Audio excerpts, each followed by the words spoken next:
Today we're trying to figure out if PlayerUnknown's Battlegrounds is a good game. But not like that. We're going to look at PUBG's design and see if the code is good, if it's player-friendly, looks nice, and plays well. This free-to-play battle royale shooter is powered by a cash shop selling $3 billion a year in player costumes. PUBG starts with each player looting buildings to find guns, gear, gas, and grape juice, all in the name of serial murder. The magical blue circle gets smaller every 5 minutes, forcing people closer and closer so they can kill each other like it's a commercial flight after COVID. There's only one chicken dinner in this deathmatch of 100 players, so it's pretty common to leave empty-handed. We're greeted with the usual multiplayer terms and privacy policies. Just like any company, their terms are they can do pretty much whatever they want, and their privacy policy is to violate yours as much as legally possible. After this, we're greeted with the username box, which says 4 to 16 characters for a username. Letters, digits, dashes, and underscores, but I'm not satisfied with this, so how many characters can I type? I'm able to completely write my story before I hit submit, and then the game tells me that it's longer than 16 characters. This text box shows either some really bad or really lazy coding, and here's how it likely works.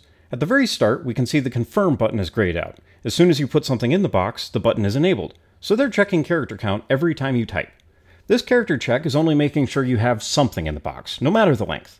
What they should be doing is making sure that the name of the length is between 4 and 16 characters. It's a super simple one-line fix, they just haven't bothered to make it. We can even tell that code is already written since they're checking the names after you click, they just need to add it when you're typing, and then you get instant feedback. It's way simpler for the user, and they've pretty much written it already. It's a super simple change, and it would only take a minute to fix. Alright, let's try something that's 4 characters long then. SH and submit. This name isn't allowed either, so I need something else. After proving I've forgotten how to count to 16, I finally settle on a name that I'm pretty sure everyone will believe. Brendan Green, with 3s instead of E's because I'm a pro. This should trick the other players into realizing how important I am and letting me win the round uncontested. I'm only just now starting to create my avatar, and the music is already starting to get repetitive. It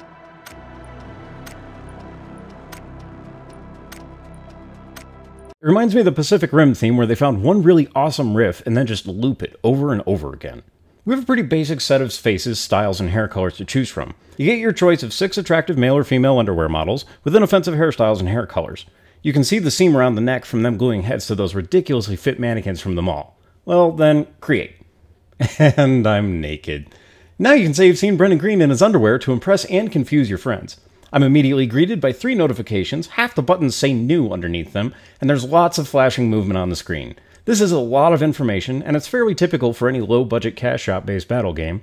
I am surprised to see it in PUBG. I was expecting more, given the amount of money they have to work with. I opened the notifications in the top right, but none of them seem to actually do anything. These screens are busy, and I waste a few minutes just trying to get the new alerts on all the buttons to go away. The store page has your typical offers, including 35% off the Cowgirl set and... hold on, Cowgirl set? Perfection. Now that we're done with notification overload, let's take a look at the main menu. Comprehensive video settings, sensible presets for graphics, and setting Ultra Defaults VSync to off. Nice. The music on the home screen can be changed to one of several different tracks that are available, and that's a fairly nice touch. The coloration for the key binding change is a bit confusing at first, and I almost become a pacifist by binding the fire button to move forward instead. There's no alert that you've just blindly stomped over another keybind, but the reset default button is readily accessible. These settings are quite granular and very practical, including options to switch between hold and toggle for basically every control. There's colorblind accessibility and a massive list of options for changing just about everything in the game. The biggest oversight I noticed is TPP is never explained as third-person perspective, and an inexperienced person would not know what any of these options do. The key guide is really cool. It displays a classic image of each of the keys, where they are and what they do. And I tested out to see if it's a static image, and it's dynamic! The keys update on the key guide when you reset them. Very nice, main menu guy. It's time to go off training in my trainers. A short cutscene plays of my character, who has decided to steal some clothes from a cargo plane and skydive away before getting caught. After landing, Brendan just can't resist starting to get naked again, and quickly ditches the helmet impact. Wait, that character shown is a woman with black hair, so the scene is pre-rendered. That's surprising, and it shows a lack of polish on the experience every player will have right at the very start. The overlay has key hints showing standard shooter controls with WASD to move, shift to sprint, and spacebar to jump. This is a great cheat sheet for new players as they get started. Right after I start moving, a screen interrupts me and repeats this, and it's a hold to close button. Gross. The game then asks me to show the skills of a small child by running forward and jumping over a low wall. I've somehow managed to do this incorrectly, and I'm not marked as proficient in either sprinting or jumping. Now all I need to complete this grade school flashback is a gym that smells like feet. I spend a moment questioning life skills I learned as a small child when I accidentally complete the sprint task. This tells me the game just wasn't ready for me to be such a fine athlete, and it's now actually watching what I'm doing. This is a minor thing for an experienced gamer, but if a player actually needs this tutorial, it'd be easy for them to get stuck here. The door opens and I frantically grab everything in sight without even considering what it is. I'm clearing the table as fast as it's filling when I notice it's more of what I have, and I'm now loading up on a third set of gear. When I open my bag to clear the excess, I notice Brendan continues to feel the urge to get naked and has lost his shoes and socks. There's more shiny things on the wall. I start putting everything in sight in my pockets. Do not go to the store with me. While I'm ransacking the place, I notice that the small guns are by the small ammo, medium by the medium, and large by the large. This is a really nice touch. They've used a hidden tutorial to explain that guns use different ammo, and have also shown which ammo goes with which gun. Unfortunately, it's so subtle it'd be easy for this to be lost on a new player. I reload to start murdering a wooden target to avenge a splintered finger, and I notice I'm not making any progress hitting targets. In the hints overlay, the key legend says that the right mouse can both aim and ADS, aim down sight, and it's apparently particular about which one you choose. My brain lurches into motion to put this together, and I vanquish the most difficult foe I've faced yet. As I discover the game has bullet bucket style reloading, the amazing sound design starts to really shine. Even better, each gun has its own set of sounds. This is great attention to detail, and we'll see more of this excellent sound design. I'm feeling good about the shooting system, so I spend a few moments trying to get in the grenade room without touching the evil triangle of objectives, but this place seems pretty airtight. This grenade system is such a joy to use. Grenade selection is simple and clear, holding to aim doesn't start the grenade timer, and you can hold the throw button for as long as you like. There's a nice clear aiming arc for both high and low throws that trails off further out, so there's still a level of skill with grenade tosses. The sound design is still excellent and the visuals are just as nice. After testing the grenade cook, I tried the same thing to see how smoke grenades behave, and Brendan just drops it on his foot. Wow, these smoke fast. It does the same thing when I check if I had made a mistake, and it's time to leave while I still know where the door is. No surprises with first aid, but we're again treated to another bit of pedantic menu. The game wants you to use a first aid kit and not a med kit. One is a weaker version of the other, but it specifically wants you to use the first aid kit. It's still showing videos of what I'm about to do, so I skip ahead after I see I just run to downed players and make bandages irrelevant by just rubbing them gently on the head to make it all better. MMMMWWWWMMMMW takes my stalling well and doesn't seem to mind when I liberate some more of his blood. I fail to break the revive system, and after a gentle patting on the head, I try to shoot the bloodstains off MMM. This does not help, and now he looks mortifying. After getting back to the main menu, I see I have to complete 10 training matches? And where are these training drills? I can't find those either, so let's explore the training map first. And this place is brilliant. There's obstacle courses for getting used to movement, vehicles to drive, weapons on display, and it's multiplayer so you can interact with real players. I spend a few moments giving another player the customary torso wobble greeting before I start to explore. Another player gives me a good scare by suddenly getting shot, and I turn to see my newfound friend ridding the world of evil bullets by emptying magazine after magazine into them. They seem to be taking this well, though. While this is going on, I take a moment to admire the spawn menu. It takes about 3 seconds of me holding a gun to start also becoming a bullet pinata, and I'm still digesting the screen. The big add ammo button turns out to add ammo to your inventory, and then I get in the bloodiest harmless fight of my life. Being shot does damage my armor and decrease my health, but it's not impacting me in any real sense.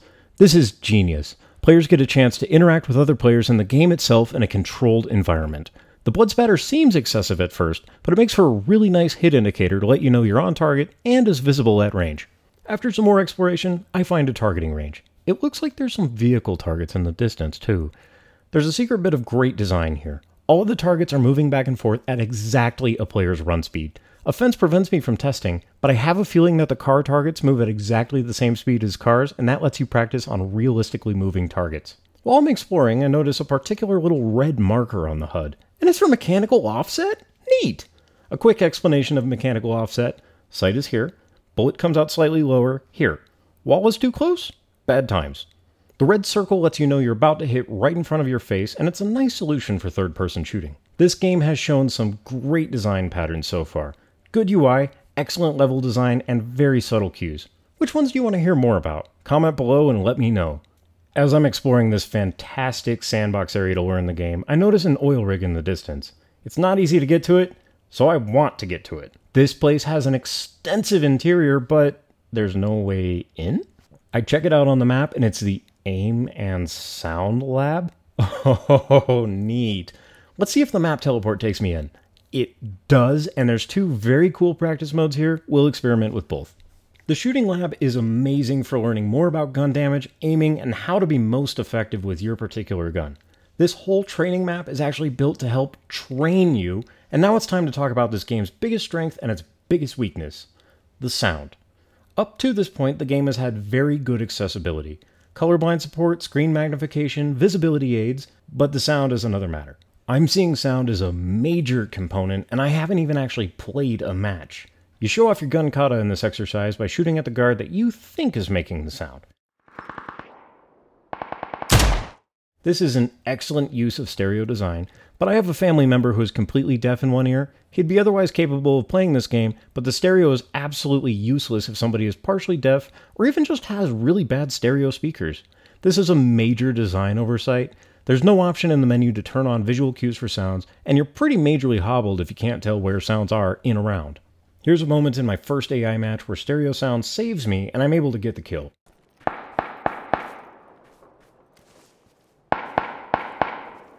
I hear a shot to my left and the sound is good enough I'm able to instantly lock on and hush my noisy neighbor. If you cannot hear this game well, you'll be at a major disadvantage. This mechanic also encourages players to have their sound way up to more clearly hear this effect, and that can cause hearing damage.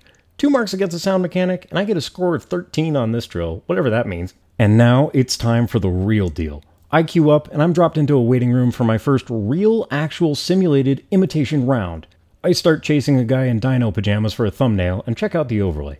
The center of the screen has a start countdown, and in the top left there's a display for training drills. Pajama Boy can wait. Get 5 total kills, drive 100 meters in total, win a chicken dinner. Not sure about details on shipping for the chicken. We'll cross that bridge when we get to it. To play with actual people, I need to complete 10 of these matches or complete these training drills. In a good game design, these 2 paths should be roughly the same difficulty for a new player and take about the same amount of time. Seeing this made me think the AI would be realistic and much more difficult than they actually were. I swoop in for a quick landing and go to church to get my guns and soda. I was not expecting to find a frickin' mortar. Objectives be damned, we are setting this up. I try every trick in the book. I can't set it up outside, the preview doesn't even show up. I try a few terrain tricks to see if I can outbug the bug, and nothing. I finally find a place I can even set the mortar down, which is perfect because I hear some footsteps nearby. Old Pajama Boy is about to get some heavy rain.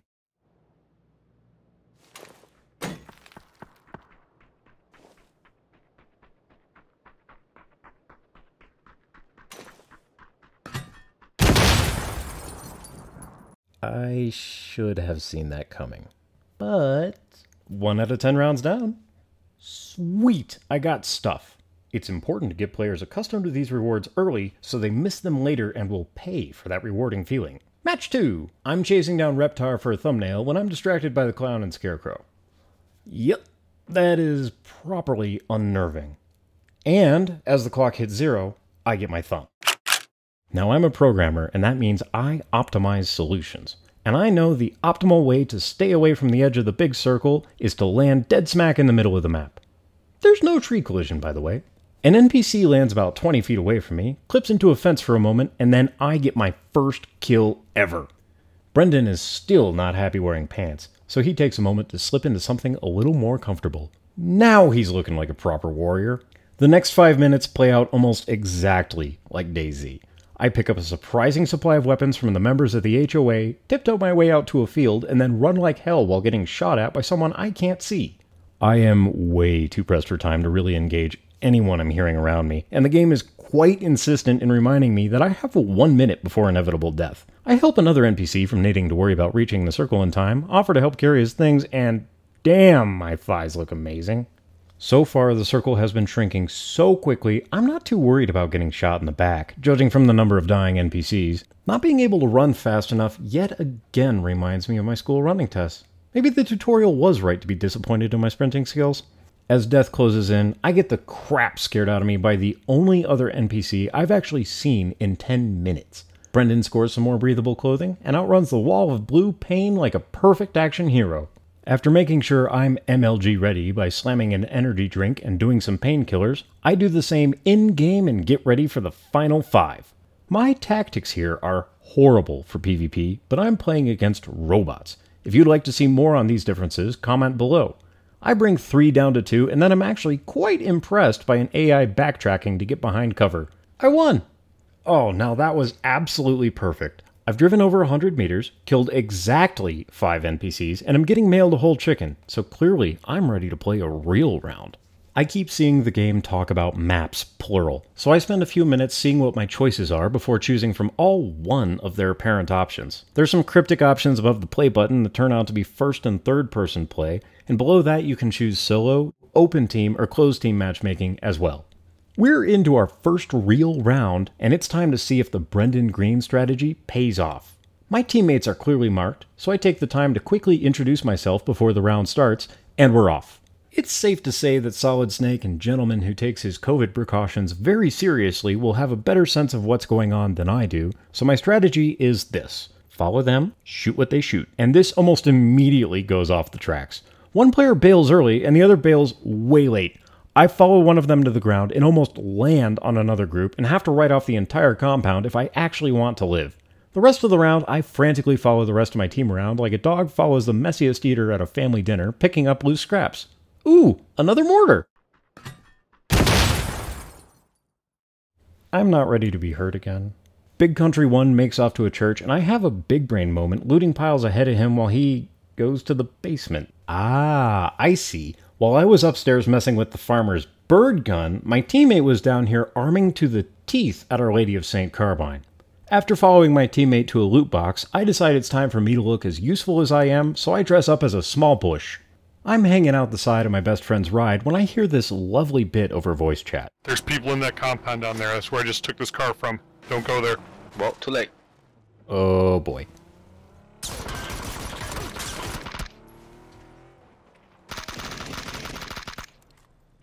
Let's break it down while I go crawl in a corner and die. The tutorial has major room for improvement. The transition from the start screen was overwhelming and awkward, and the tutorial itself probably hasn't gotten a touch-up since Sony became the surrogate mother for PUBG. A smooth onboarding is important for growing your player base, and this would be the first area I would give some attention. The training map is truly brilliant, but relies on a player to know exactly what they're looking for and what they need in order to take proper advantage of it. Tutorial gets 3 out of 5. The settings are expansive and still useful, and there's even good support for accessibility. The key binding process needs a better color scheme and some indicator when you wipe out another key. It's not absolute perfection, but still great at 4 out of 5. As for code quality, oh boy. I almost broke my progression in the first couple of minutes, and the little blind spots kept continuing. More than once I accidentally swapped items because the interaction changed at the last second. All the items piled on the ground felt like a slap in the face to whoever had to model those shelves, but with an incredibly stable application, code earns a 3 out of 5. Player friendliness was much harder to gauge because PUBG does offer a nice choice of options to make game elements easier to see and a variety of modes to help make the game accessible for a wide variety of skill levels. With no real penalty for stepping away, there's plenty of opportunity for breaks. However, the game is self-aware of how critical good stereo hearing is and doesn't offer any options to those with bad hearing or poor speakers. With such a high emphasis on sound, there should be hearing protection warnings as the game encourages listening at a damagingly high volume in order to be competitive. This cash shop has all the predatory techniques kicked in. Purchasable loot boxes, several types of currencies, limited time, high pressure sales, daily missions, and predatory pricing. But the cosmetics don't impact the main gameplay loops, so we'll go with 3 out of 5 for player friendliness. After playing 2 AI matches in one real match, I already felt like I'd seen all this game has to offer. The only real variety comes in the cosmetic items from the cash shop. Building models are heavily recycled on maps. There only appears to be 2 maps accessible, and the main game loop never evolves or changes. There are some other custom game modes, but with barely enough players to fill a single PUBG round, you're unlikely to find a match. The core game loop is quite fun, but it does get repetitive in the first 2 hours. Depth of content comes in lowest at 2 out of 5. There was a grand total of about 6 cutscenes I encountered during play, and they were all seconds long, informative, and skippable. The tutorial cutscenes are jarring and require the only press to close action in the entire game. During the round 1 splash screen, the player never loses control over their character, and the plane uses the minimum amount of time for some technical trickery for a stable map load. Almost perfect, 4 out of 5. This game looks and sounds amazing. Vehicles are hardly used at all during play and are still incredibly detailed with sounds that match their cars down to the manual gearbox shifting. Each gun has a unique sound, footsteps sound accurate on different terrain, and even dropping the medicine bottle has its own sound. The gun models are all beautiful and the visual effects look both accurate and great. PUBG gets a perfect 5 out of 5 in sound effects and visual. Overall, I'd say this game is fairly well put together. My general impression I get is that the development team went to a painfully high level of detail on the things they bothered to get right, and then just got the rest to work. So, is it a well-designed game? Mostly. But for a huge studio that could pay for a AAA title with just their leather spandex sales, there's plenty of room for improvement. 2 assists? Not bad for a first round. Oh, wait. Swakribi got 2 assists and 10 kills. Good job, Swakribi. Thank you for watching, and if you've enjoyed this video, please be sure to subscribe, like, and comment below on what types of videos you'd like to see next. You can help make new videos by subscribing on Patreon. Subscriptions are only $1 a month, and it helps me afford all the pieces I need to share. Thank you, and I hope you have a great day.